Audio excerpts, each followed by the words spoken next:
people that lives out here, you probably wouldn't take them to be black people. You might not look black, but you got the black blood into you.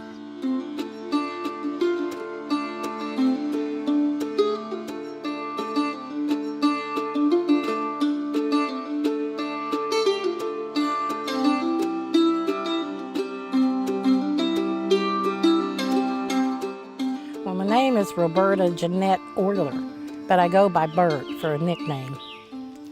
I've lived here all my life. On my job that I had worked at, they took me to be white.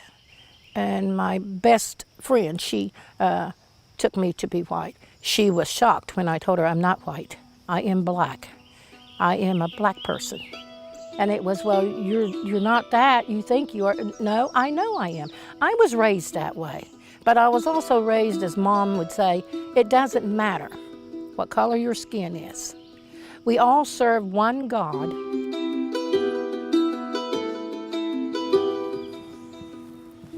Now, as you know, this is my home. Over here is my daughter's home, Jessica. Everybody else in here, we're all kinfolks. That's how this community got to be mixed with white and black. It was from the black children. Our children going out marrying white and bringing them in. A lot of them was as light as I am, but we still said we were black. And then we had some real dark ones, but that's okay. They were black, we were black. So that's how this all got started. My grandma, she was half Turk, half black. My grandpa was a white man. My mom registered me as black. My mom she wasn't as fair complected as I am. She was a light tan brown. My dad, he has German, Irish, white. Well, his mother was a white woman. His dad was a colored man. And then as I grew older and I got married and I had my children, I registered my children as black.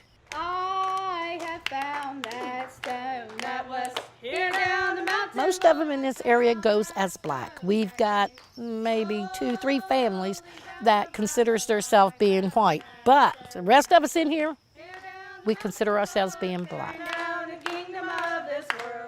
You know this country is prejudiced, always have been, and it never will grow out of it. I was in the service in '66. Yeah, I circled black, Negro. He said, you can't circle that. I said, that's what I am. Well, he kind of smiled, and he said, circle this. I said, okay, which meant Caucasian. I didn't show my color, but I know what I was. And I ain't gonna tell you my race. My mom raised me as Negroes. Oh, I had a lot of people ask me, say, why did your mom raise you as a Negro? I said, that's what I am. They said, yeah, but you don't show it. I said, it's gonna come a time where white won't accept you and the Negroes will accept you. I said, I'll wait it out. That's about all you can do. He'll shout the victory. Oh, yes. And he'll break through the blue. Yes, yes. Some golden day break for me and for you. Amen. Growing up, I was always taught that I was black. I started into school and didn't really think much about it until I got into the elementary. I'm going to say around about 3rd or 4th grade.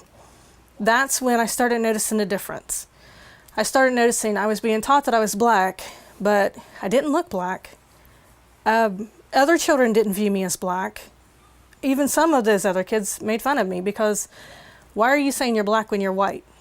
It wasn't until I reached about junior high and then I realized I'm white. That is what I am. Yes, I know I was raised black and was told I was black, but I am white. What black person has blonde hair, blue eyes, and fair complected and can hardly tan besides burning? I'm white. You don't have to look black to be black. I know she don't look black, but she has got black in her. She's right. She's got a lot of different kind in her. But I am her mother. I stand on the black. She did not stand. Only for so long of a time she stood as for black. When she got into school, into Waverly School, she let the people in Waverly change her thinking, her feeling. I didn't. I still stood for what I was, what my mother told me I was. I didn't care what I had to go through. I still stood for it.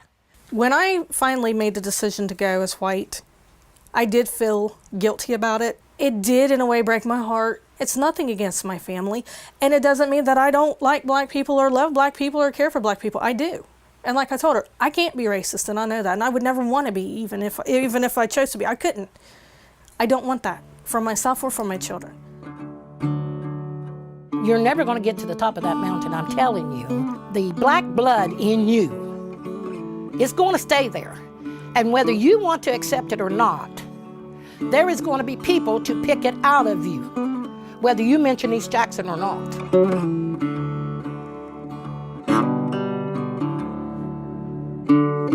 I went to a doctor in Waverly a couple good years back, and on that application, it asked my race, and I put black. The woman come out and said to me, "How can you be black?" And I kind of stared at her because she throwed me off. She said, "I have never seen a black person, fair complected, blue eyes, freckles, and red hair." I said, "Well, surprise, you see her now." And she wanted to change my race. She was aiming on marking out the black and putting white. And I told her, "Don't you do that. I know what I go by. I know what I am. You leave it there."